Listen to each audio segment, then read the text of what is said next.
السلام علیکم ورحمۃ اللہ وبرکاتہ۔ الحمد للہ رب العالمین، والصلاة والسلام علی اشرف الانبیاء والمرسلین وعلی آلہ وصحبہ اجمعین، اما بعد۔ اعوذ باللہ من الشیطان الرجیم، بسم اللہ الرحمن الرحیم، وما خلقت الجن والانس الا لیعبدون، صدق اللہ العلی العظیم۔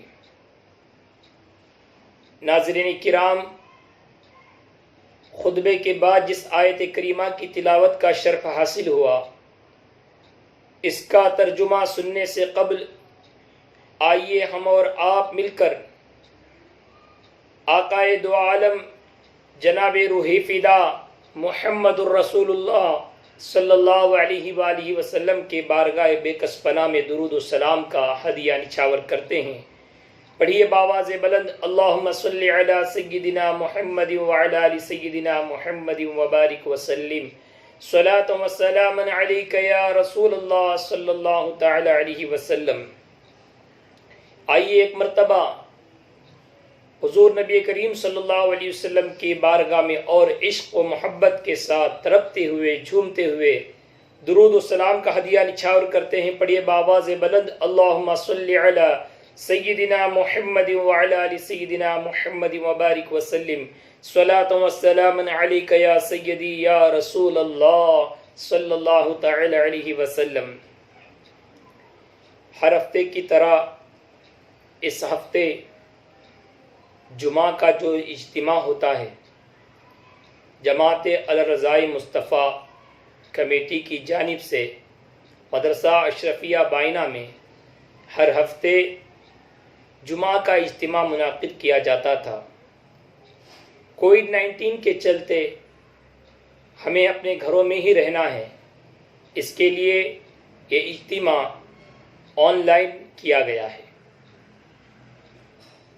تمام حضرات سے گزارش ہے، خصوصاً ہماری وہ مائیں بہنیں جو اجتماع میں ہمیشہ شرکت فرماتی تھی، وہ اس سے محروم نہ رہیں، اس لیے ان کے لیے یہ خاص اجتماع منعقد کیا گیا۔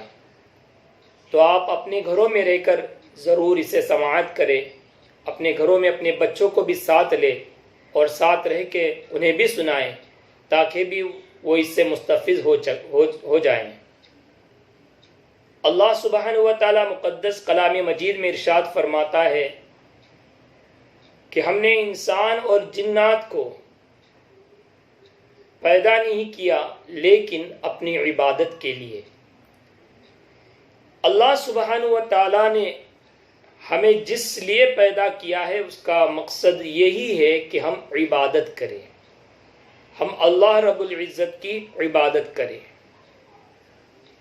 ناظرین کرام، آج کا عنوان ہے ماہ رمضان کے بعد ہم اپنی زندگی کیسے گزاریں، ہم کس طرح سے ماہ رمضان کے بعد اپنی زندگی گزار سکتے ہیں۔ ناظرین کرام، ماہ رمضان ہم سے جدا ہو چکا ہے، ایک ایسا مہینہ جسے ماہ غفران کہا جاتا ہے، ماہ رحمان کہا جاتا ہے، ایسا مہینہ ہمارے اور آپ کے درمیان سے چلا گیا ہے۔ اس کی وہ بہاریں، اس کی وہ رونقیں ہمارے درمیان اب نہیں ہیں۔ آئندہ سال ماہ رمضان تو آئے گا، لیکن ہماری زندگی کا کیا بھروسہ کہ ہم وہاں تک پہنچ چکے۔ اللہ سبحانہ و تعالی ہم سب کو ماہ رمضان المبارک کی وہ بہاریں بار بار دیکھنا نصیب فرمائے۔ یہ رمضان المبارک کا مہینہ جس میں ہم نے مکمل طور پر عبادت کی ہے، فرائض نماز تو پڑھے ہی ہیں، ساتھ ہی ساتھ تراویح کا انتظام کیا، اہتمام کیا، تہجد پڑھی، اشراق پڑھی، چاشت پڑھی، ہر ایک نماز کو ہم نے اس کے وقت پر ادا کرنے کی پوری کوشش کی، درود و سلام کا اہتمام ضرور کیا ہے۔ کیا ہم نے ماہ رمضان مبارک گزرنے کے بعد ہماری زندگی اسی طرح چل رہی ہے؟ فکر کیجئے، ہماری وہ ماہیں بہنیں جو گھر کا کام کاج چھوڑ کر مصلی پر بیٹھ جاتی تھی، نماز کے اوقات میں اس کے وقت پر اسے ادا کرتی تھی، کیا آج ہماری مائیں بہنیں اور ہمارے نوجوان حضرات تمام تر لوگ کیا آج اس طرح سے اپنی زندگی گزار رہے ہیں؟ اگر جواب نہیں ملے تو سوچ لیجئے کہ ہم نے ماہ رمضان مبارک میں جو عبادتیں کی تھی اس کی فیوضات اور اس کے برکات ہمیں پورا سال و سال ملتے رہنا چاہیے۔ رمضان مبارک میں اللہ سبحانہ و تعالی شیطان کو قید کر دیتا ہے تو اللہ اپنے بندوں میں ذوق عبادت عطا فرماتا ہے، تو بندے اللہ رب العزت کی عبادت میں مصروف ہو جاتے ہیں۔ اللہ کی عبادت میں اس طرح مصروف ہو جاتے ہیں کہ جب کوئی بندہ روزہ رکھتا ہے، وہ اکیلے میں بھی ہو، گھر کے گوشے میں بھی ہو، اسے کوئی نہیں دیکھ رہا، پھر بھی وہ اللہ رب العزت کا خوف اپنے دل میں رکھتا ہے اور کبھی اپنی زبان سے بد کلامی نہیں کرتا، اپنی زبان سے جھوٹ نہیں کہتا، اپنے ہاتھوں سے ظلم و ستم نہیں کرتا، نمازوں کو ضائع نہیں کرتا، اور دیگر جتنے فاحش کلام، فاحش باتیں تھی، غلط باتیں تھی، اس سب سے بچتا چلا آ رہا تھا، اپنی زندگی کو ایک اچھے طریقے پر چلا رہا تھا۔ لیکن جیسے ہی ماہ رمضان مبارک گزرا ہے، جو پردے ٹیلی ویژن پر لگ چکے تھے وہ پردے آج ہٹ چکے ہیں۔ اللہ ماشاء اللہ کئی ایسے لوگ ہیں جن کے گھروں میں تو یہ سب ماحول ابھی بھی برقرار ہے، لیکن ہمیں یہ نظر آتا ہے کہ ہمارے گھروں میں جو پورا مہینہ عبادت میں گزرا تھا، اللہ رب العزت کی بارگاہ میں دعاؤں میں گزرا تھا، توبہ و استغفار میں گزرا تھا، پورا مہینہ ہم نے ہمارے گھر کے ٹیلی ویژن کو چھپا کے رکھا تھا تاکہ رمضان میں کوئی بد کلامی، فحش کلامی نہ ہو۔ ناظرین یاد رکھیے کہ اللہ رب العزت وما خلقت الجن والانس الا لیعبدون، ہماری پیدائش کا مقصد ہی یہ ہے کہ ہم اللہ کی عبادت کریں۔ اللہ کے وہ معصوم فرشتے اللہ سبحانہ و تعالیٰ نے جب سے انہیں بنایا ہے تب سے لے کر آج تک اور ان کے آخری دم تک وہ اللہ کا ذکر کرتے رہیں گے، لیکن جو کہ ہم انسان ہیں اور انسان ہمیشہ اپنی ایک راہ پر رہتا ہے تو اس کو بھٹکانے کے لیے شیطان ہمیشہ تلا رہتا ہے۔ ان الشیطان لکم عدو مبین، بے شک شیطان تمہارا سب سے بڑا کھلا دشمن ہے، تو وہ دشمن ہمیں ہمیشہ بہکاتا رہتا ہے۔ ماہ رمضان میں ہمیں برا کام کرنے سے روکنے والا اللہ سبحانہ و تعالی اس شیطان کو قید کر چکا تھا، تب ہم نے اپنے عبادتوں کو صحیح انداز میں کیا۔ لیکن اب کچھ لوگوں کا کہنا یہ بھی ہے، کئی مرتبہ سوال آتے ہیں کہ کئی لوگ ایسے ہیں جو رمضان میں بھی گناہ کرتے ہیں، تو کیا شیطان رمضان میں قید نہیں ہوتا؟ تو اس کا جواب یہ ہے کہ پورا سال و سال 11 مہینے تک وہ شیطان کی باتوں پر شیطان کے پیروکار بن چکے تھے، نماز چھوڑنا ان کی عادت بن چکی تھی، اور یہ ہیبٹ ان کی 11 مہینے لگاتار چلتی رہی، اور جب 12واں مہینہ ماہ رمضان مبارک آیا اس وقت میں انہیں اس شیطان نے دی ہوئی عادت، وہی عادت انہیں لگتی رہی، اور رمضان کا جو مقدس مہینہ تھا اس مہینے میں بھی انہوں نے عبادت کو ضائع کر دیا۔ تو ناظرین اس لیے چاہیے کہ ہم اپنی عبادت کو ضائع نہ کریں۔ ہم جس طرح سے رمضان میں اپنی عبادتوں کو جاری رکھے ہوئے تھے، اسی طرح سے ماہ رمضان کے بعد بھی اپنی عبادتوں کو جاری رکھیں۔ رمضان مبارک میں ہماری دعائیں ہم نے کی، اس کی قبولیت کی نشانی کیا ہے؟ ہماری زندگی کے اندر تبدیلی ہونی چاہیے۔ ہماری جو زندگی ہے جو اللہ تعالیٰ نے عطا فرمائی ہے، یہ زندگی میں اگر تبدیلی آ چکی ہو تو سمجھ لینا ہماری دعاؤں کی مقبولیت ہو چکی ہے، ہماری دعا قبول ہو چکی ہے۔ ہمارا اصل مقصد کیا ہے؟ کیا ہمارا اصل مقصد دولت ہے؟ کیا ہمارا اصل مقصد دنیا کی رنگینیاں ہیں؟ بالکل نہیں۔ بلکہ ہمارا اصل مقصد یہ ہے کہ ہم ہماری آخرت کو سنواریں، ہماری آخرت منور اور بہتر ہو جائے۔ اولاد کیسی، دولت کیسی؟ اولاد وہ ہو جو ہمارے لیے کل بروز قیامت ہمارے لیے مغفرت کا ذریعہ ہو، ہمارے لیے بخشش کا ذریعہ ہو، ہمارے لیے شفاعت کا ذریعہ ہو، اور دولت ایسی ہو جس دولت سے کل بروز قیامت ہماری مغفرت ہو جائے۔ ایسی چیزیں جو ہماری مغفرت کا ذریعہ ہے۔ تو یہ رمضان مبارک کے بعد اللہ تعالیٰ نے ہمیں اگر 5 وقت کی نماز کے ساتھ ساتھ تمام سنتوں پر عمل کی توفیق عطا فرما دی تو اس سے بڑی دولت کوئی بھی نہیں ہو سکتی، اس سے بڑی وراثت کوئی نہیں ہو سکتی۔ اللہ سبحانہ و تعالی ہمیں اس پر عمل کرنے کی توفیق عطا فرمائے۔ تو وہ رمضان مبارک جس میں ہم جھوٹ بولتے تو فوراً کہہ دیتے تھے کہ معاف کرنا بھائی، میں نے میری زبان سے غلط نکل گیا، یہ جھوٹ تھا، اصل بات یہ ہے۔ لیکن آج جھوٹ پر جھوٹ، جھوٹ پر جھوٹ بولے جا رہے ہیں۔ گالیاں اگر کوسوں دور رکھ کے ہم ہمارے زبان کو پاکیزہ صاف ستھرا رکھتے تھے، ہمارے زبان پر گالی گلوچ ہم آنے نہیں دیتے تھے، کم از کم سحر سے لے کر افطار تک تو کوئی انسان روزے کی حالت میں یہ گناہ، یہ گالی نہیں بکتا تھا۔ لیکن آج جیسے ہی رمضان گزر چکا ہے تو گویا ایسا ہے کہ اللہ تعالیٰ نے گالی دینا معاذ اللہ معاف فرما دیا۔ نہیں بھائیوں، میری اسلامی بہنوں اور بھائیوں، ایسا نہیں ہے کہ صرف ہمیں رمضان مبارک میں ہی ان چیزوں سے دور رہنا ہے، بلکہ پوری زندگی میں ہمیں اپنے آپ کو اس گناہوں سے بچاتے رہنا ہے۔ ہماری زندگی رمضان کے بعد بھی اسی طرح سے چلتی رہنی چاہیے۔ کئی لوگ یہ کہتے نظر آتے ہیں کہ کاش پورا سال رمضان ہو جائے، لیکن ایک دھوکہ ہے، انسان یہ کہتا تو ہے لیکن اس پر عمل نہیں کرتا۔ پورا سال رمضان کی طرح گزارنے کے لیے ہمیں رمضان میں جس طرح سے عبادت کی تھی اس کے بعد ہمیں اپنے نفس کے ساتھ جہاد کرنا ہوگا، ہمیں شیطان سے جنگ لڑنی ہوگی۔ ہمیں فجر کے وقت میں جب آذان ہو تو اس کے پہلے اللہ رب العزت کے لیے، اللہ رب العزت کی بارگاہ میں دعا کرنے کے لیے اٹھنا ہے۔ تو ہمارے کانوں میں یہاں ایک صدا آتی ہے، حی علی الصلاۃ، آؤ نماز کی طرف، حی علی الفلاح، آؤ کامیابی کی طرف۔ اسی وقت میں دوسری صدا شیطان ہمیں ایک راحت والی، سکون والی، اطمینان والی نیند اس وقت سلاتا ہے جب نماز کے اوقات ہوتے ہیں۔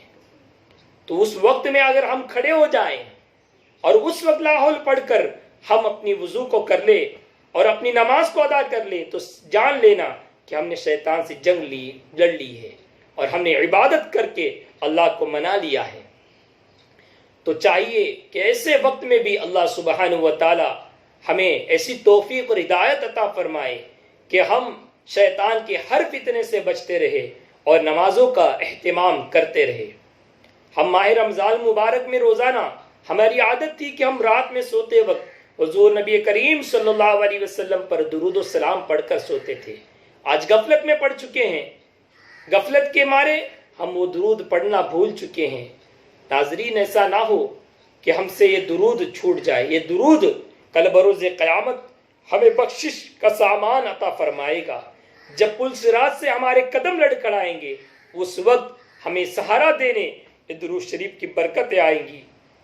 ناظرین کرام، اللہ سبحانہ و تعالیٰ نے ہمیں عبادت کے لیے پیدا فرمایا ہے تو اس چیز سے دور نہیں ہونا چاہیے۔ انسان تہجد نماز، انسان فرائض نماز چھوڑ دیتا ہے اور کہتا ہے کہ میں کیسے یہ سب ادا کروں، مجھ کو تو مالک کا اتنا سارا کام کرنا ہے، میں ایک نوکر ہوں، میں فلاں دکان میں فلاں بزنس کرتا ہوں، وہاں میرا کام ہے، تو میں کیسے یہ سب کچھ ادا کروں۔ بہت ہی پریشان حال رہتا ہے۔ کسی کو نماز کی دعوت دی جائے، کسی کو تلقین کی جائے تو یہی کہتا نظر آتا ہے کہ ہم کیسے یہ سب ادا کریں، ہمیں تو بزنس میں ہم اتنے مست ہو چکے ہیں کہ ہمیں آخرت کی فکر ہی نہیں۔ لیکن آپ سوچئے کہ اللہ تعالیٰ نے ہمیں اس لیے پیدا کیا کہ ہم صرف اور صرف دنیا کے بن کے رہ جائیں۔ یہ دنیا سجن المؤمن و جنت الکافر، یہ دنیا جو ہے مؤمن کے لیے جیل ہے۔ جس طرح سے آقا کریم صلی اللہ علیہ وسلم نے ہمیں اپنی زندگی کو گزارنے کے لیے کہا ہے، اسی طرح سے ہمیں اپنی زندگی کو گزارنا چاہیے. جس طرح سے آقا کریم صلی اللہ علیہ وسلم نے اپنی سنتوں پر ہمیں چلنے کے لیے حکم دیا ہے، اس طرح سے ہمیں چلنا ہے. اور اللہ تعالیٰ نے ہمیں عبادت کے لیے پیدا کیا ہے. اس عبادت کے لیے لگنے والی چیزیں جتنی ہمیں مہیا ہو ہمارے بچوں کے لیے، ہمارے اہل و عیال کے لیے، وہ میسر ہونے کے بعد ہمیں 5 وقت کی نماز جو ہے فرض کی گئی ہے، اور وہ فرض ہی ہے، اس کو چھوڑنا کسی طریقے سے بھی جائز نہیں ہے. نماز چھوڑنا گنہگار ہے. جو نماز چھوڑتا ہے وہ گنہگار بندہ ہے، اور جو اس کا انکار کرتا ہے وہ دائرہ اسلام سے خارج ہے. تو سوچئے کہ نماز کتنی بڑی فضیلت ہے. میرے آقا نبی کریم صلی اللہ علیہ وسلم کی آنکھوں کی ٹھنڈک ہے نماز، مؤمنوں کی معراج ہے نماز، دین کا ستون ہے نماز. یہ نویسی نماز ہم آج رمضان کے بعد اس سے غفلت میں برت رہے ہیں. اللہ سبحانہ و تعالیٰ وہ نمازیں ہمیں ادا کرنے کی توفیق عطا فرمائے. کئی لوگ ایسے ہیں جنہیں شراب کی عادت لگ چکی تھی، لیکن رمضان مبارک کی بابرکت مہینے کی برکت سے انہوں نے اپنی یہ شراب کی عادت کو چھوڑ دیا. پورا مہینہ اس حرام چیز سے بچتے رہے، لیکن جیسا ہی مہینہ ختم ہو گیا تو انہوں نے سوچا کہ میرے لیے جائز ہو گیا. نہیں میرے بھائیوں، نوجوانوں، دوستو، عزیز احباب، ایسا نہیں ہے. شراب اتنی خبیث چیز ہے کہ اس کا ایک قطرہ بھی پینا ہمارے لیے دردناک عذاب کا باعث بن سکتا ہے. ناظرین کرام، اس چیز سے دور رہے، اس چیز سے بالکل ہی دوری برقرار رکھے. رمضان مبارک گزرنے کے بعد ہمیں کیا کیا کرنا چاہیے، اس کے متعلق حضرت علامہ مولانا حبیب عمر صاحب قبلہ انہوں نے ہمیں کچھ نصیحتیں دی ہیں. اس نصیحت کو اپنی زندگی میں ڈھالے، اتار لے، انشاءاللہ اللہ سبحانہ و تعالی ہمیں کامیابی عطا فرمائے گا. ہماری زندگی ایسی موڑ لے لے گی کہ اس میں صرف اور صرف اللہ کی رضا ہوگی. اللہ رب العزت کی رضا ہی ہمارا مقصد ہے. اللہ رب العزت ہمارے ساتھ ہمیشہ راضی اور خوشی رہے. یہی ہماری دعا ہے، یہی ہماری التماس ہے. آئیے ہم سماعت کرتے ہیں وہ کون سی نصیحتیں ہیں جنہیں ہمیں کہا گیا کہ رمضان کے بعد ان نصیحتوں پر عمل کیا جائے اور یہ اچھی اچھی نیتیں کی جائے. وہ کون سی نیتیں ہیں؟ حضرت علامہ حبیب عمر ابن حفیظ سے پوچھا گیا بعد رمضان ہم کس طرح نیت کریں، رمضان کے بعد ہم کس طرح کی نیتیں کریں.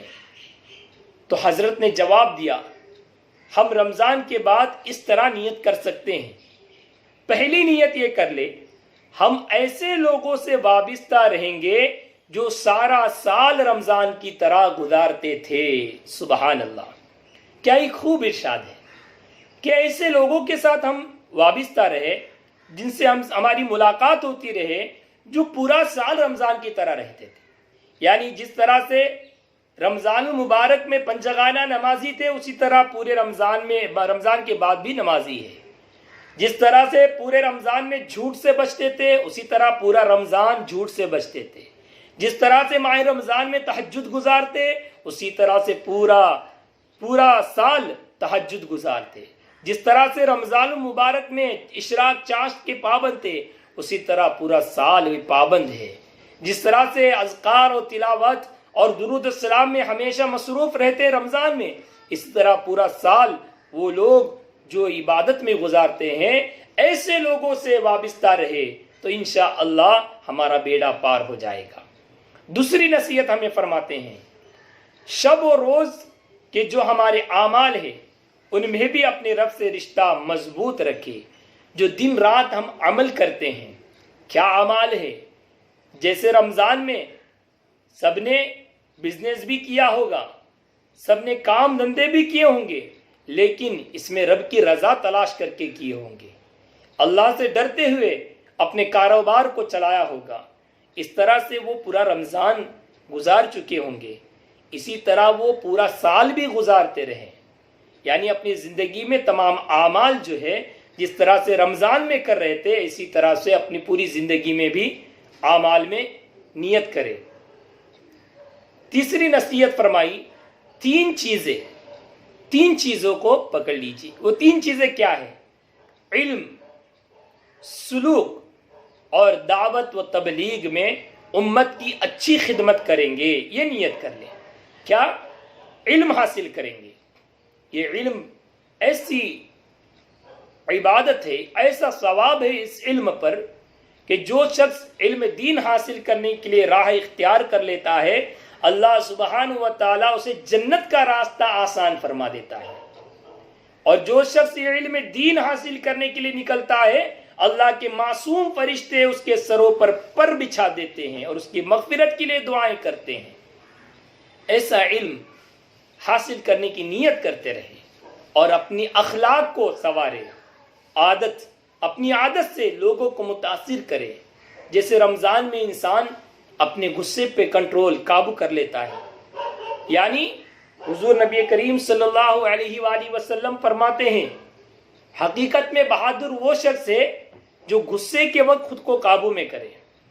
ابھی بہت سارے لوگ یا میاں بیوی میں جھگڑا، باپ بیٹے میں جھگڑا، بھائی میں جھگڑا، یہ تمام تر باتیں غصے کے سبب زیادہ ہوتے ہیں۔ لیکن رمضان مبارک ایسا بابرکت مہینہ ہے جس کی برکت سے انسان یہ غصے کو قابو میں کر لیتا ہے اور ڈرتا ہے کہ کہیں اللہ رب العزت میرے بھائی سے جھگڑنے کی وجہ سے، میرے والدین سے جھگڑنے کی وجہ سے، میری بیوی سے جھگڑنے کی وجہ سے کہیں اللہ سبحانہ و تعالیٰ ناراض نہ ہو جائے، تو اپنے گھروں میں سکون اختیار کرتا ہے اور گھروں میں ایک اطمینان رہتا ہے۔ لیکن بعد رمضان اس کی نیت بدل جاتی ہے، جیسی نیت بدل گئی، نیت تبدیل ہو گئی تو دوبارہ وہ غصہ ابھارتا ہے۔ یہ شیطان کا بڑا ہتھیار بھی ہے، تو شیطان کے ہتھیار کو اپنا لیتا ہے اور غصہ کر لیتا ہے۔ تو انسان اگر کسی نے غلطی کر دیا تو اس کو معاف کر دینا چاہیے۔ ہم نے ماہ رمضان مبارک کے آخری عشرے میں یہی دعا پڑھی، لیلۃ القدر ملنے کے لیے یہی دعا پڑھی، اللہم انک عفو تحب العفو فاعف عنی، کہ اللہ سبحانہ و تعالیٰ جو ہے معاف فرمانے والا ہے، معاف کرنا پسند بھی فرماتا ہے، اور ہم دعا کیے کہ اے اللہ ہمیں بھی معاف فرما دے۔ تو جب اللہ سبحانہ و تعالیٰ جو ساری کائنات کا رب ہے، ہم اللہ سبحانہ و تعالیٰ کی لاکھوں لاکھ نافرمانیاں کر رہے ہیں، ہمارے چلنے میں، ہمارے اٹھنے میں، ہمارے بیٹھنے میں، ہر وقت ہم کتنی غلطیاں، کتنی خطائیں اللہ رب العزت کی بارگاہ میں کرتے ہیں، پھر بھی اللہ سبحانہ و تعالیٰ اپنے بندوں پر فضل فرماتا ہے۔ اور جب کوئی بندہ اللہ کی بارگاہ میں رجوع ہو جاتا ہے، گناہ کر کے معافی طلب کرتا ہے، تو اللہ سبحانہ و تعالیٰ اس کے سچی معافی کو قبول فرما لیتا ہے اور اسے معاف فرما دیتا ہے۔ تو بندے کو بھی چاہیے کہ اس پر عمل کرے اور معافی دیتے رہے اور غصے پر قابو کرے۔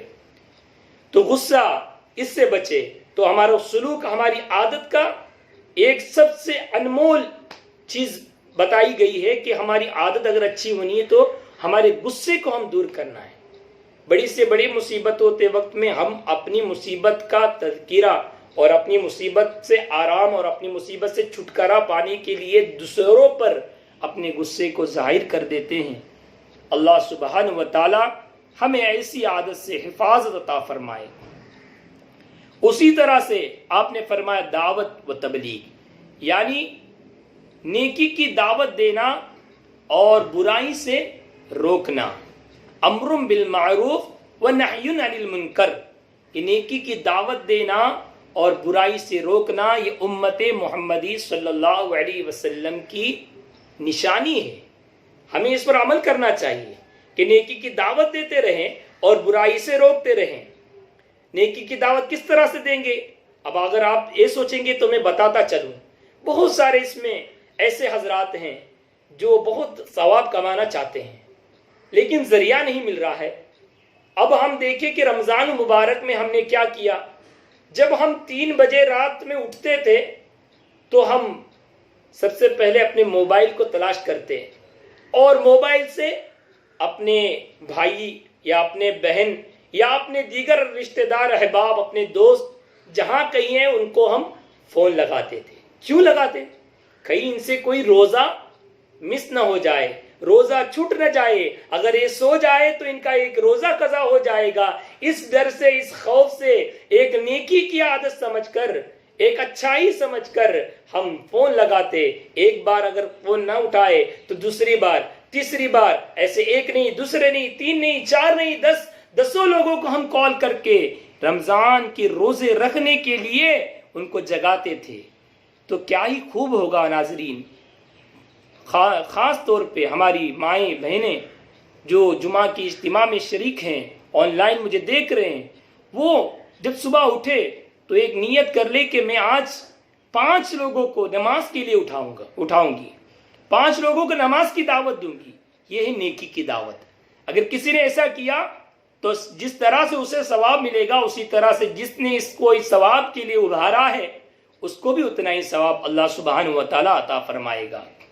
تو نیکی کی دعوت دیتے رہے اور برائی سے روکتے رہے۔ انسان کو چاہیے کہ جب بھی کوئی بری عادت دیکھے، بری چیز دیکھے تو اسے روک لے۔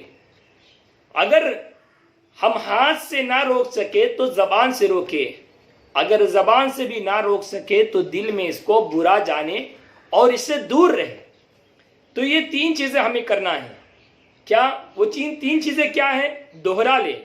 ایک ہے علم، یعنی ہم علم حاصل کریں گے۔ اب لاک ڈاؤن ہے، اب سب لوگ سوچیں گے مدرسہ تو بند ہو چکا ہے، اب ہم کیسے علم حاصل کریں گے؟ الحمدللہ اللہ سبحانہ و تعالیٰ نے اپنے حبیب کے صدقے میں ہمیں بہت سارے ذرائع عطا فرمائی ہے۔ اس میں ایک ذریعہ یہ آن لائن موبائل سے ہم الحمدللہ بہت سارے واقعات، بہت سارے دینی باتیں ہم سیکھ رہے ہیں۔ الحمدللہ ابھی تک جب سے یہ لاک ڈاؤن 15 مارچ سے شروع ہو چکا ہے، اس سے لے کر رمضان مبارک تک الحمدللہ ہم سب نے علم حاصل کرنے کے لیے آگے بڑھے ہیں۔ اب صرف آپ تک یہ چیز محدود نہ رکھے، بلکہ وہ دوسرے لوگ جنہیں آج کلمہ تک نہیں پتا ہے، نیت کیا ہوتی ہے تک نہیں پتا ہے، ایسے لوگوں کو بھی ضرور اس علم کی طرف بڑھائیں۔ تو اس طرح سے ہم ان 3 چیزوں پر، پہلی چیز ہے علم، دوسری ہے اپنی عادت و اخلاق، اور تیسری چیز ہے امر بالمعروف نہی عن المنکر، نیکی کی دعوت دینا، برائی سے روکنا۔ اب حضرت علامہ مولانا حبیب عمر صاحب قبلہ انہوں نے 4تھی چیز ہمیں بتائی، رب تعالیٰ کی رضا اور پیارے آقا صلی اللہ علیہ وسلم کی دلی شادمانی و خوشی کا سوال کریں گے۔ یعنی اللہ کی بارگاہ میں ہم یہ دعا کرتے رہیں گے، اللہ تو اپنی رضا ہمیں عطا فرما، اے اللہ تو ہمیشہ ہم سے خوش رہے۔ ہم دیکھیے ہماری زندگی میں جس سے ہم محبت کرتے ہیں تو ہم اس کو منانے کی کوشش کرتے ہیں۔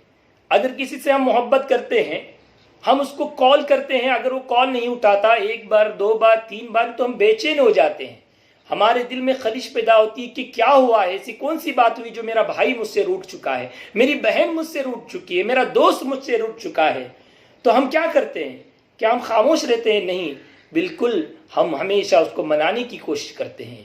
تو اللہ رب العزت جس نے ہمیں آنکھ دیا ہے، جس سے ہم نظارہ دیکھ رہے ہیں، زبان دی جس سے ہم تلاوت قرآن بھی کر سکتے ہیں، لوگوں سے باتیں گفتگو بھی کر سکتے ہیں، یہ اتنی انمول نعمتیں اللہ تعالیٰ نے ہمیں عطا فرمائی ہیں۔ اگر اس میں سے ایک نعمت بھی ہم سے چلی جائے تو دنیا کا کوئی بھی اس کا بدل نہیں عطا کر سکتا۔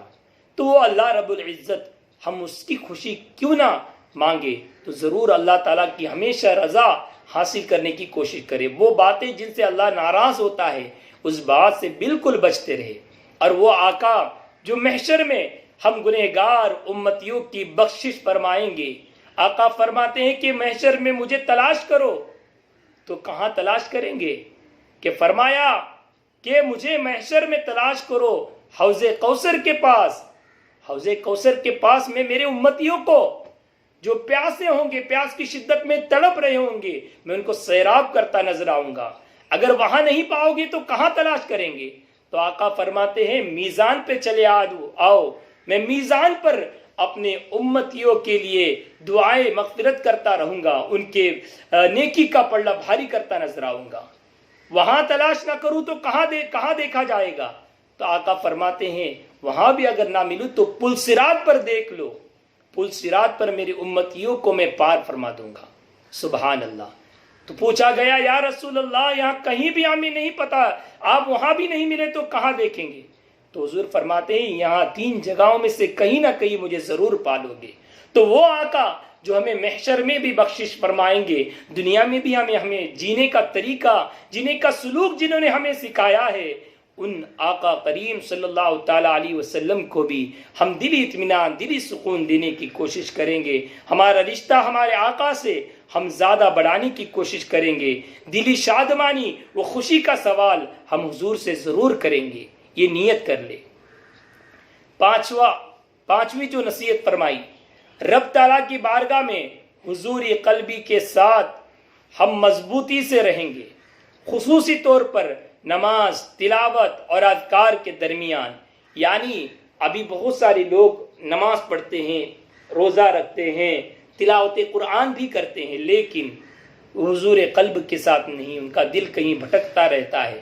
تو یہ عموماً انسان کی فطری عادت ہے، لیکن کسی چیز میں ایسے ہی مصروف نہیں رہنا ہے، بلکہ ہمیں کیا کرنا چاہیے؟ ہمیں اس چیزوں سے بچتے رہنا چاہیے، ان چیزوں کی طرف بڑھنا نہیں۔ جب بھی کبھی گناہوں کی طرف بڑے فوراً توبہ کر کے اس چیز سے ہٹ جانا چاہیے، نظر انداز کر دینا چاہیے، ان چیزوں سے دور رہنا چاہیے۔ اللہ سبحانہ و تعالی ہمیں اس کی توفیق عطا فرمائے۔ اور ایک بات جو نصیحت فرمائی، اپنے اسلامی بھائیوں کے ساتھ نیک محافل منعقد کریں گے۔ تو ہماری جو خواتین ماں بہنیں ہیں وہ گھر میں رہ کر ایسے اجتماعات میں شرکت کریں، اور ایسے محفلوں میں ہمارے نوجوان حضرات بھی ضرور شرکت کریں جہاں نیکی کی دعوت دی جا رہی ہو، جہاں اہل سنت والجماعت کے علماء کرام نیکی کی دعوت دے رہے ہوں۔ ایسے اجتماعات میں، ایسے محفلوں میں شرکت کرے تاکہ دنیا اور آخرت ہماری سنور جائے۔ حضور نبی کریم صلی اللہ تعالی علیہ وسلم ہمیں ایک کیا ہی خوب درس دیتے ہیں کہ ہماری زندگی ہے، یہ زندگی ایک نہ ایک دن ختم ہو جائے گی۔ ہمارا زندگی کا ایک ایک لمحہ جیسے گزرتا چلا جا رہا ہے، ہم سوچتے ہیں کہ مجھ کو اتنے سال ہوئے، مجھ کو اتنے سال ہو گئے، ہماری زندگی جیسے بڑھ رہی ہے تو وہ موت کا گڈھا بہت قریب آتا چلا جا رہا ہے، جس کے اندر ہمیں اتارنا ہوگا۔ لوگ ہمیں اتاریں گے، جو لوگ ہم سے محبت کرتے تھے، ہمیں ایک خراش لگنا تک انہیں برداشت نہیں تھا، ہم سے فراق انہیں برداشت نہیں تھا، ہم سے جدائی انہیں برداشت نہیں تھی، وہ ایک ایک لمحے کے لیے بھی ہمیں گھر میں رکھنے کے لیے تیار نہیں ہوں گے۔ ہمیں اپنے ہی گھر سے، جس کو ہم اپنا گھر کہتے ہیں، یہ میرا گھر ہے، یہ میرا فلیٹ ہے، میرا بنگلہ ہے، یہ میرا کروڑوں کا بنگلہ ہے، یہ میرا لاکھوں کا بنگلہ ہے، یہ میری کار ہے، یہ میری سواری ہے، یہ سب کہتے تھے یہ میرا بنگلہ ہے۔ لیکن اسی گھر سے آپ کو نکالا جائے گا، ہم سب کو اسی گھر سے نکالا جائے گا جس پر ہمیں بہت فخر تھا، یہ ہمارا بنگلہ ہے، ہمارا فلیٹ ہے، لیکن ہمیں اسی گھر سے نکال دیا جائے گا۔ کوئی بھی اپنے گھر میں ہماری روح جسم سے نکلنے کے بعد ہمیں نہیں رکھے گا۔ اس کے بعد ہم سوچتے ہیں ہماری بڑی گاڑی ہے، ہماری بڑی کار ہے، یا ہماری بڑی سواری ہے، لیکن کتنی بھی بڑی سواری ہو، کتنی بھی بڑی گاڑی ہو، تو ہمیں 4 کندھوں پر لے جانے والی سواری جنازہ میں ڈالا جائے گا، اس کے ساتھ ہمیں قبرستان میں چھوڑا جائے گا۔ قبرستان میں چھوڑنے کے بعد ہمیں اس قبر کے گہرے گڈھے میں اتارا جائے گا، وہ گڈھا جو اندھیرے والا گڈھا ہے، جس کو دیکھ کر خلفائے راشدین کی آنکھوں سے بھی آنسو جاری ہوتے تھے، ایسا گڈھا، اس گڈھے میں ہمیں اتارا جائے گا۔ اس گڈھے میں جانے کی تیاری کیا ہمیں نہیں کرنی؟ کیا رمضان مبارک کے بعد صرف رمضان میں ہی ہم عبادت کریں گے؟ کیا رمضان کے بعد ہماری نماز ضائع ہونے کی وجہ سے ہمیں قبر میں عذاب نہیں ہوگا؟ ضرور ہوگا۔ اگر ہم نے اپنی نمازوں کو ضائع کر دیا، ہم نے اپنے عادات کو صحیح نہیں کیا، تو ضرور ہمیں کل بروز قیامت بھی اور قبر میں بھی اس کا عذاب چکنا ہوگا۔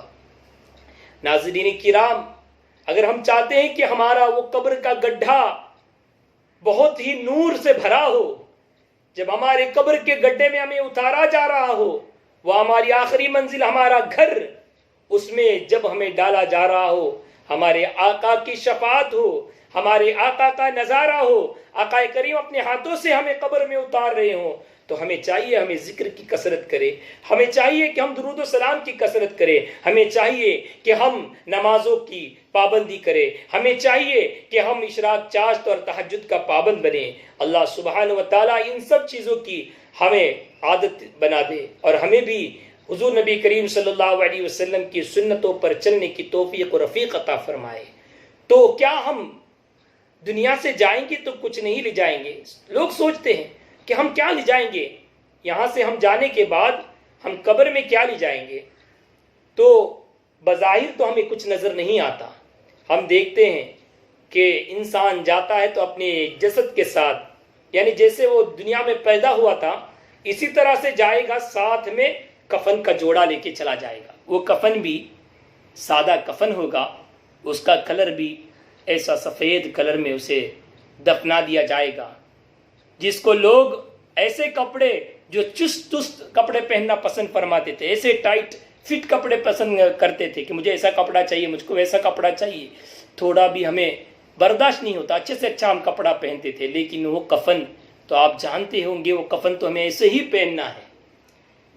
تو وہ کفن کا جوڑا ہی ہمارے ساتھ چلا جاتا ہے۔ تو آقا کریم صلی اللہ علیہ وسلم ارشاد فرماتے ہیں اذا مات الانسان انقطع عمله الا من ثلاث، جب انسان مر جاتا ہے تو کوئی چیز اپنے ساتھ نہیں لے جاتا، کوئی چیز اپنے ساتھ نہیں لے جاتا۔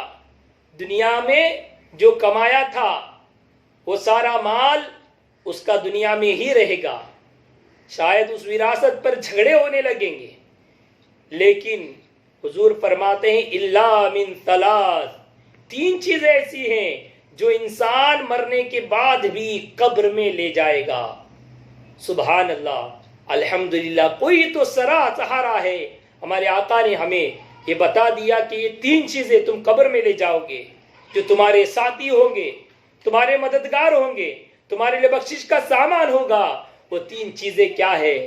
وہ تین چیزیں حضور فرماتے ہیں، پہلی چیز ہے صدقۃ جاریہ، وہ صدقہ جاریہ صدقہ، ہمیں ہمیشہ یہ صدقات کرتے رہنا چاہیے۔ ہم مساجد کے لیے اگر کوئی کسی نے ایک مسجد کو تعمیر فرما دیا، جب تک اس مسجد میں لوگ عبادت کرتے رہیں گے، نماز ادا کرتے رہیں گے، اس کا ثواب وہ انسان گزرنے کے بعد، وہ انسان قبر کے اندر ڈالا گیا ہے، لیکن اس کے قبر کے اندر جانے کے بعد بھی اللہ سبحانہ و تعالی اس کو اپنے فضل و کرم سے وہ ثواب عطا فرما رہا ہے، جو ثواب اس نے دنیا میں ایک مسجد تعمیر کرنے کے لیے پیسے دیا تھا، کسی نے یتیم خانہ بنانے کے لیے پیسے دیا، امداد کی ہے، ایک یتیم کو مدد کرنے کے لیے ایک یتیم کے سر پر ہاتھ رکھا ہے، اور آج وہ انسان تو دنیا سے چلا گیا ہے، لیکن وہ یتیم زمین کے اوپر رہ کر اس کے لیے دعائیں مغفرت کر رہا ہے۔ کیوں؟ اس نے صدقہ جاریہ کر کے یتیم خانے کے لیے پیسے دیے، اس یتیم خانے میں اس بچے کی پرورش ہوئی، وہ عبادت کر رہا ہے، وہ نماز پڑھ رہا ہے، وہ تلاوت قرآن کر رہا ہے۔ اس سب کا ثواب الحمدللہ اس شخص کے قبر میں پہنچتا ہے جو شخص دنیا میں صدقہ کیا ہے، صدقہ جاریہ کیا ہے، کسی نے مدرسے کے لیے تعاون کیا۔ ابھی بہت سارے اوقات، ہمیں بہت سارے ذرائع ہیں جو ہم 100% ہم لوگ اپنی عبادت کا سامان ہمارے قبر میں لے جا سکتے ہیں۔ وہ کیا ہے؟ اگر کسی نے مدرسے کے لیے، یتیم خانے کے لیے کچھ امداد کی ہے، مساجد کے لیے کچھ امداد کی ہے، تو ضرور بالضرور اس کو اس کا ثواب قبر میں عطا کیا جائے گا۔ یعنی اگر کسی نے مدرسے میں کوئی چیز عطا کی اور اس سے پڑھ کر بچے بڑے ہو گئے، لیکن یہ تو قبر میں چلا گیا، لیکن اللہ سبحانہ و تعالی جب یہ بندہ دنیا میں رہ کر قرآن کی تلاوت کرتا ہے تو جس کی وجہ سے وہ تلاوت کرنے کے قابل ہوا ہے، اس کو اللہ سبحانہ و تعالی عذاب نہیں فرماتا بلکہ اس پر رحم فرماتا ہے۔ اللہ تعالیٰ اس پر اپنی رحمت نازل فرماتا ہے، اس کی بخشش فرما دیتا ہے۔ تو یہ صدقہ جاریہ اور ہے او علم نافع، وہ فائدہ مند علم جس کو اس نے حاصل کیا، ساتھ ہی حاصل کرنے کے بعد عورت تک پہنچایا۔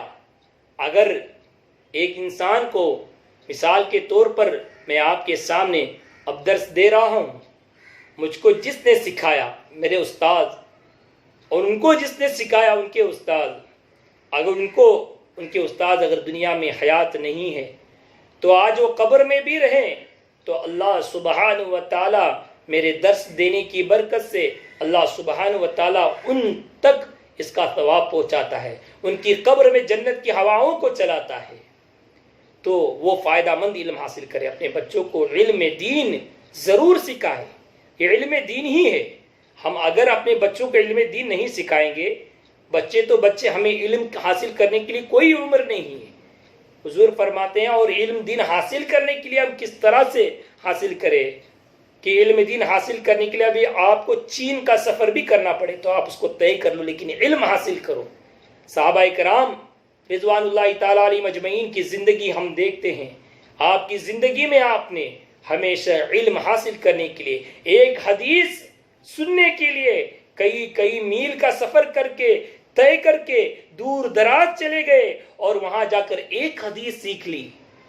ناظرین ذرا غور فکر کر لے، صحابہ نے ایسے حدیث رقم کی ہے، اب بخاری شریف، ترمذی شریف، ابن ماجہ، یہ سب ابو داؤد، یہ تمام تر کتابیں ہمارے پاس موجود ہیں، لیکن صحابہ نے اسے حاصل کرنے کے لیے کئی میل کا سفر فرمایا، اس کے بعد انہیں یہ علم حاصل ہوا۔ تو ہمیں علم حاصل کرنا چاہیے، اپنی زندگی کی آخری گھڑی تک علم حاصل کرنے کی کوشش کرتے رہنی چاہیے۔ اللہ سبحانہ و تعالی ہمیں علم دین حاصل کرنے کی توفیق عطا فرمائے۔ یہ دوسری چیز تھی جو ہمارے ساتھ قبر میں چلی جائے گی۔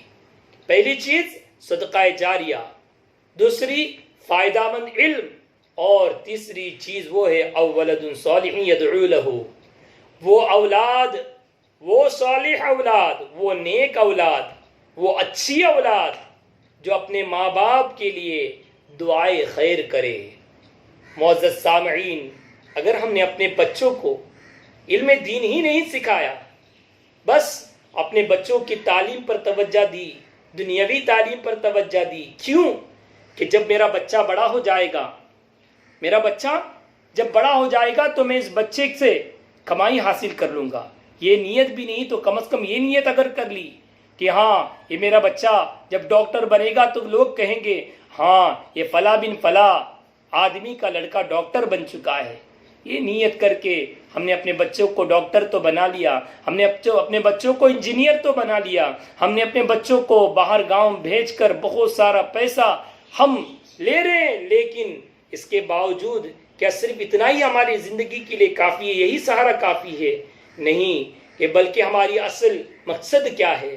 ہمارے وہ بچے جن کے لیے ہم اپنی زندگی قربان کر دیتے ہیں، وہ بچے ہمیں دنیا میں بھی کام آنے چاہیے، ہمارے لیے ہماری دنیا بھی بننا چاہیے اور سب سے زیادہ ہماری آخرت بننا چاہیے۔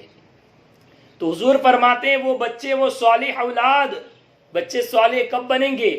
جب ان کو علم سکھایا جائے گا، ان کے پاس علم ہوگا، اس کے ساتھ ساتھ اس پر عمل ہوگا، اس وقت میں وہ بچے صالح بنیں گے، اس وقت میں وہ بچے اچھے بنیں گے۔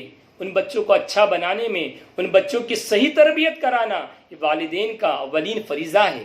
اگر بچے بگڑ چکے ہوں، بچوں کو صحیح تربیت نہ دی گئی ہو تو کل بروز قیامت الوالدین کی پکڑ ہوگی۔ لیکن اگر وہی بچے اگر اچھے ہو، ماشاءاللہ آپ اپنے بچوں کو الحمدللہ مدارس میں بھیج رہے ہیں جس میں آپ کو تمام تر تعلیمات دی جا رہی ہے، خاص طور پر ابھی ہمارے مدرسے میں عقائد، اخلاق، تاریخ، تجوید اور فقہ کی معلومات دی جاتی ہے۔ عقائد میں ایمان کی درستگی کی جاتی ہے، اخلاق میں اس کی تربیت کی جاتی ہے، وہ اپنے ماں باپ سے کیسے پیش آئے، وہ اپنے اساتذہ سے کیسے پیش آئے، وہ اپنے پڑوسیوں سے کیسے پیش آئے، وہ اپنے رشتہ داروں سے کیسے پیش آئے، چوری کرنا کیسا ہے، غیبت کرنا کیسا ہے، یہ تمام تر تعلیم اخلاقیات میں سکھائی جاتی ہے۔ تاریخ میں ہمارے آقا صلی اللہ علیہ وسلم، صحابہ کرام، تابعین، اولیاء کرام، ان سب کی معلومات الحمدللہ دی جاتی ہے۔ قرآن کی تجوید کے ساتھ پڑھنے کا سلوک دکھایا جاتا ہے۔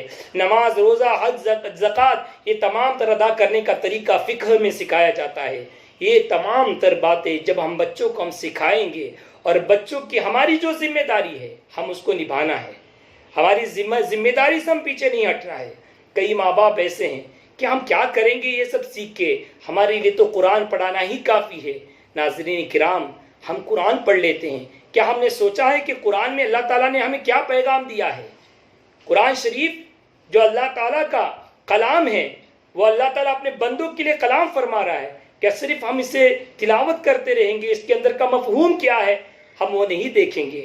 اگر دنیا میں اگر کوئی ہمارے رشتہ دار ہمیں کوئی چٹھی بھیجتا ہے، کوئی خط بھیجتا ہے، ہمیں وہ پڑھنے نہیں آتا ہے تو ہم کیا کرتے ہیں؟ کیا اسے ایسے ہی رکھتے ہیں، اس کو چومتے رہتے ہیں، یا اس کے جیب میں رکھتے ہیں؟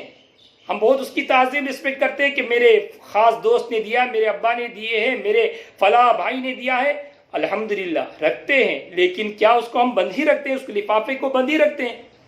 نہیں، بلکہ ہم اس کے اندر کیا موضوع ہے، اللہ تعالیٰ یا ہمارے جو اللہ رب العزت نے تو قرآن نازل فرمایا ہے ہم مؤمنین کے لیے۔ ایک مثال کے طور پر میں بتا رہا ہوں کہ ہم جائیں گے اس خط کو لے کر اور اچھے پڑھنے والے کو دکھائیں گے اور پوچھیں گے اس میں کیا لکھا گیا ہے، ذرا بتاؤ تو صحیح میرا بیٹا مجھ سے کیا کہنا چاہتا ہے، ذرا بتاؤ تو صحیح میرے والد مجھ سے کیا کہنا چاہتے ہیں، ذرا بتاؤ تو صحیح میرا فلاں محب جو میرا دوست تھا، میں اتنے سال اس کے ساتھ رہا تھا، اس نے مجھے خط لکھا ہے، وہ مجھ سے کیا کہنا چاہتا ہے۔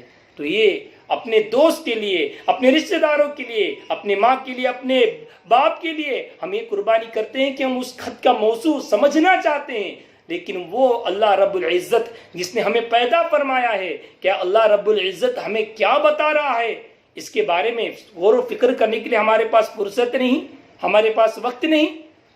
بالکل ہمیں وقت ہونا چاہیے کہ آقا فرماتے ہیں کہ وہ اولاد جو مرنے کے بعد اپنے والد کے لیے دعا کرتا ہے، اس کی دعا قبر میں پہنچ جاتی ہے۔ ہم چاہتے ہیں کہ ہماری اولاد بھی ہمارے لیے دعائیں کرے، تو چاہیے کہ اپنے بچوں کو تعلیم دے، اور ساتھ ہی ساتھ اگر ہم خود تعلیم سے محروم ہوں، کئی اوقات میں ہم ماں باپ ہی اور ہمارے بڑے ہی علم سے محروم رہتے ہیں اور اپنے بچوں کو تعلیم کے لیے بتاتے ہیں، تو بچے بھی سوچتے ہیں کہ میرے ماں باپ کو تو کچھ نہیں آتا، اس کا مطلب یہ ہے کہ میرے اتنی کوئی ضرورت نہیں علم حاصل کرنے، میرے ماں باپ تو بڑے ہو چکے ہیں، ان کو نہیں آتا تو مجھ کو آنے کی کیا ضرورت ہے۔ تو آپ یہ بھی فکر لیں کہ مجھ کو نہیں آتا، میں سیکھنے کی کوشش کروں گا، ضرور میں علم حاصل کرتے رہوں گا اور اپنے بچوں کو بھی سکھاؤں گا۔ یہ نیت کرتے ہوئے آگے بڑھے، انشاءاللہ اللہ رب العزت ضرور۔ قرآن مجید میں اللہ فرماتا ہے وَلَقَدْ يَسَّرْنَا الْقُرْآنَ لِلذِّكْرِ فَهَلْ مِن مُدَّكِرٍ، یہ وہ قرآن ہے جس کو اللہ سبحانہ و تعالیٰ نے یاد کرنے والوں کے لیے آسان بنا دیا ہے۔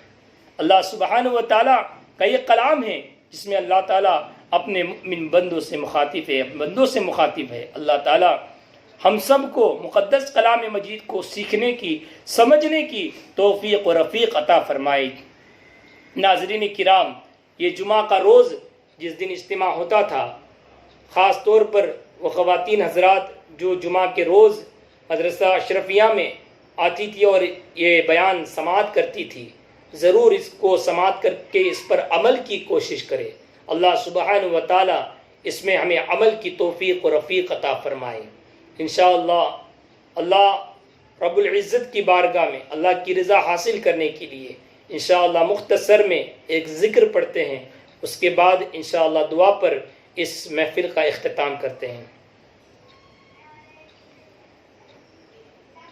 جددوا ایمانکم ونوروا قلوبکم وزینوا السنتکم بقولی لا الہ الا اللہ لا الہ الا اللہ لا الہ الا اللہ لا الہ الا اللہ لا الہ الا اللہ لا الہ الا اللہ لا الہ الا اللہ لا الہ الا اللہ لا الہ الا اللہ لا الہ الا اللہ لا الہ الا اللہ محمد الرسول اللہ صلی اللہ تعالی علیہ وسلم۔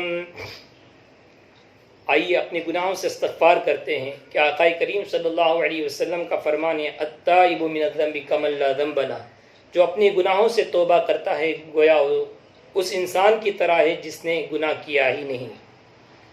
استغفر اللہ العظیم استغفر اللہ العظیم استغفر اللہ العظیم استغفر اللہ العظیم استغفر اللہ العظیم استغفر اللہ العظیم استغفر اللہ العظیم استغفر اللہ العظیم استغفر اللہ العظیم استغفر اللہ العظیم استغفر اللہ العظیم۔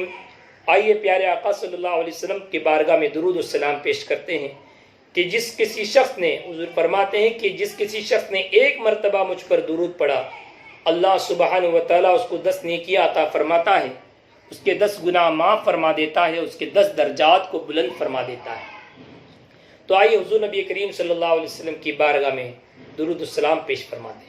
صلی اللہ علی محمد صلی اللہ علیہ وسلم صلی اللہ علی محمد صلی اللہ علیہ وسلم صلی اللہ علی محمد صلی اللہ علیہ وسلم صلی اللہ علی محمد صلی اللہ علیہ وسلم صلی اللہ علی محمد صلی اللہ علیہ وسلم صلی اللہ علی محمد صلی اللہ علیہ وسلم صلی اللہ علی محمد صلی اللہ علیہ وسلم صلی اللہ علی محمد صلی اللہ علیہ وسلم صلی اللہ علی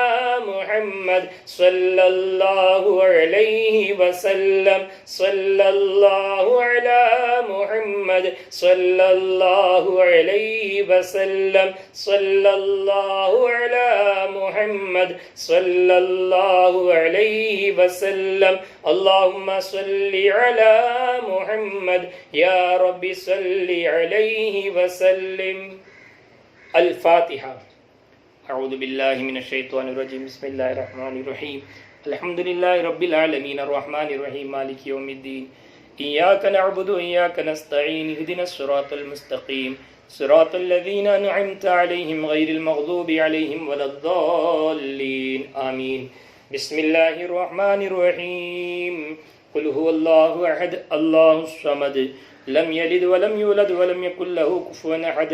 بسم اللہ الرحمن الرحیم، قل هو اللہ احد اللہ الصمد لم يلد ولم يولد ولم يكن له كفوا احد۔ بسم اللہ الرحمن الرحیم، قل اعوذ برب الفلق من شر ما خلق ومن شر غاسق اذا وقب ومن شر النفاثات في العقد ومن شر حاسد اذا حسد۔ بسم اللہ الرحمن الرحیم، قل اعوذ برب الناس ملک الناس الہ الناس من شر الوسواس الخناس الذي يوسوس في صدور الناس من الجنة والناس۔ الحمد لله رب العالمين حمدا يوافي نعمه يكافئ مزيدا۔ اللهم صل على سيدنا محمد وعلى آل سيدنا محمد وبارك وسلم۔ اللهم اوصل وبلغ مثل ثواب ما قرأناه من القرآن العظيم، هذه هدية واصلة ورحمة نازلة وبركة شاملة بعد القبول منا إلى حضرة روح نبينا وشفينا ومرشدنا ومنجينا مصطفانا محمد صلى الله عليه وسلم، وإلى آله وأصحابه وأزواجه وذرياته وأهل بيته وعترته رضوان الله تعالى عليهم أجمعين، وإلى حضرات سائر الأنبياء والمرسلين صلوات الله وسلامه عليهم أجمعين، وإلى حضرات سائر الأولياء الله تعالى من مشارق الأرض إلى مغاربها رحمهم الله تعالى عليهم أجمعين، وإلى حضرة غوث الثقلين الشيخ محي الدين سيد عبد القادر الجيلاني قدس الله سره العزيز، وإلى حضرة سلطان الهند خواجہ معین الدین الچشتی الأجمیری سنجری قدس الله سره العزيز، وإلى ولجميع سلسلة القادرية والنقشبندية والسهروردية والرضوية والجشتية كلهم أجمعين۔ الہ العالمین، بادشاہ پاک پروردگار، اے مالک و مولا، یا ارحم الراحمین، مولا مقدس کلام مجید کا پڑھنا اپنی بارگاہ میں قبول فرما۔ اے اللہ، یوم جمعہ میں درود و سلام پڑھنا اپنی بارگاہ میں قبول فرما۔ اے اللہ، نیکی کی دعوت دینا، برائی سے روکنا اپنی بارگاہ میں قبول فرما۔ اے اللہ تیرے حبیب کے صدقے مالک و مولا، اس کی برکت سے ہم سب کے صغیرہ کبیرہ خطاؤں کو، غلطیوں کو، کوتاہیوں کو معاف فرما۔ اے اللہ اس سے پہلے جو گناہ کیے مولا، ہم تیری بارگاہ میں سچی پکی توبہ استغفار کرتے مولا، ہماری گناہوں کو بخش دے مولا، ہمارے جرم و عصیان کو بخش دے مولا۔ اے اللہ ماہ رمضان ہم سے جدا ہو چکا ہے مولا، رمضان المبارک میں جو با عبادتیں کی تھی مولا، اس پر ہمیں عمل کی توفیق عطا فرما، عبادتوں کو اپنی بارگاہ میں قبول فرما مولا۔ رمضان کے بعد بھی مولا شوال المکرم کے روزے رکھنے کی ہم سب کو توفیق و رفیق عطا فرما۔ اے اللہ تیرے حبیب پاک صلی اللہ علیہ وسلم کے صدقے طفیل مولا، ہم سے جو گزر چکے ان کی مغفرت فرما دے مولا۔ الہ العالمین جتنے بیمار ہیں مولا، سب کو شفائے کاملہ عاجلہ عطا فرما مولا۔ اے اللہ جتنے قرض دار ہیں مولا، سب کو قرضے سے رہائی عطا فرما۔ جتنے لا مکان ہیں مولا، ان کو خود کا مکان عطا فرما۔ جو بے اولاد ہیں مولا، انہیں صاحب اولاد عطا فرما مولا۔ جن کی اولاد نافرمان ہیں مولا، ان کی اولاد کو فرما بردار بنا دے مولا۔ مولا پورے رمضان مبارک میں وہ گھر جو سکون اور اطمینان کے ساتھ تھے، اور رمضان گزرنے کے بعد مولا ظلم و ستم ڈھائے جا رہے ہیں مولا، ایسے گھروں میں سکون اور اطمینان عطا فرما مولا۔ مالک و مولا وہ لوگ جو اپنے گھر والوں پر ظلم و ستم کر رہے ہیں مالک و مولا، ایسے لوگوں کو ہدایت عطا فرما مولا۔ الہ العالمین تیرے حبیب کے صدقے رمضان مبارک میں جس طرح سے ہم نے عبادتیں کی تھی مولا، پورا سال ہمیں ایسی عبادت کرنے کی توفیق اور رفیق عطا فرما مولا۔ گناہوں سے بچنے کی توفیق اور رفیق عطا فرما مولا۔ نمازوں کو وقت پر پڑھنے کی توفیق اور رفیق عطا فرما مولا۔ نمازوں میں ذوق و شوق عطا فرما مولا۔ اے اللہ اس لائیو آن لائن اجتماع میں مولا کئی خواتین حضرات، ہمارے نوجوان لوگ مولا شامل ہیں اور دعا کے لیے ہاتھ اٹھائے مولا۔ آج کی اس مشکل بھرے دور میں ہمیں اپنے گھروں میں ہی رہ کر اس محفل کو سجانا پڑا ہے مولا، لیکن جہاں کئی اپنے گھر میں رہ کر میری دعا پر آمین کہہ رہے ہیں مولا، ان تماموں کی دعاؤں کو تو قبول فرما لے مولا، تماموں کی التجاؤں کو قبول فرما لے مولا۔ کئی ایسی مائیں ہیں، کئی ایسے بیویاں ہیں جو اپنے شوہر کے لیے، کئی اپنے مائیں اپنے بیٹے کے لیے دعائیں کر رہے ہیں۔ یہ لاک ڈاؤن کی وجہ سے اس ملک سے باہر ملک میں اپنے بچے رک چکے ہیں مولا، اٹک چکے ہیں، ایسے بچوں کے لیے دعائیں کی التماس کر رہے ہیں مولا۔ مالک مولا ان کا آنے کا سامان بنا دے مولا۔ اے العالمین اس بیماری کو مکمل طور پر دور فرما دے مولا، ہم پر رحم فرما مولا، ہم پر کرم فرما مولا۔ اے اللہ اس بیماری کو دور فرما دے مولا۔ جتنے بے روزگار ہیں مولا، سب کو روزی کا انتظام عطا فرما مولا۔ تیرے حبیب پاک لولاک صلی اللہ علیہ وسلم کے صدقے طفیل مولا، اس اجتماع میں جتنے حضرات شریک ہیں اپنی دعاؤں کے لیے ہاتھ اٹھائے مولا، سب کے دلوں کی جائز تمناؤں کو، مقاصد کو، مرادوں کو پورا فرما دے مولا۔ ہم نہیں جانتے مولا، میں نہیں جانتا کہ کس کے دل میں کیا آرزو ہے، کس نے کیا تمنائیں کی ہیں مولا، تو بہتر جاننے والا ہے، سب کے دلوں کے حال سے تو واقف ہے مولا۔ سب کے دلوں میں جو جائز تمنائیں، مقاصد ہیں، مرادیں ہیں مولا، سب کی مقاصد کو، مرادوں کو مولا تو پورا فرما دے مولا۔ الہ العالمین جو مانگا وہ عطا فرما دے، جو مانگنے سے رہا وہ بھی عطا فرما دے۔ حق تو یہ ہے جو تجھے پسند ہے، تیرے محبوب کو پسند ہے، وہ عطا فرما دے۔ قال اللہ تبارک و تعالی فی شان حبیب الکریم ان اللہ وملائکتہ یصلون علی النبی یا ایھا الذین آمنوا صلوا علیہ وسلموا تسلیما اللهم صل علی سیدنا مولانا محمد وعلی آل سیدنا محمد وبارک وسلم صلاۃ و سلام علیک یا سیدی یا رسول اللہ صلی اللہ تعالی علیہ وآلہ وسلم سبحان ربک رب العزۃ عما یصفون وسلام علی المرسلین والحمد للہ رب العالمین بحق لا الہ الا اللہ محمد رسول اللہ صلی اللہ تعالی علیہ وسلم۔